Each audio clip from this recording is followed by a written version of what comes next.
May isang alamat na nagpapakilabot sa Latin America, ang kwento ni La Llorona, ang babaeng umiiyak. Sinasabing siya si Maria, isang magandang babae na umibig sa isang mayamang lalaki. Sa kanilang pag-iibigan, nagkaanak sila ng dalawa. Ngunit iniwan siya ng lalaki para sa ibang babae na nagdulot ng matinding sakit at galit kay Maria.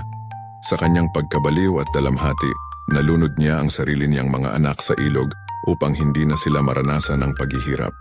Nang matauhan siya sa kanyang nagawa, nagpakamatay siya sa parehong ilog.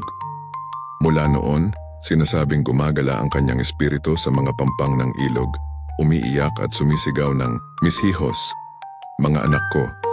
Sinasabing hinahanap niya ang kanyang mga anak at dinadala ang mga batang naglalakad sa gabi na nagdudulot ng takot sa mga tao.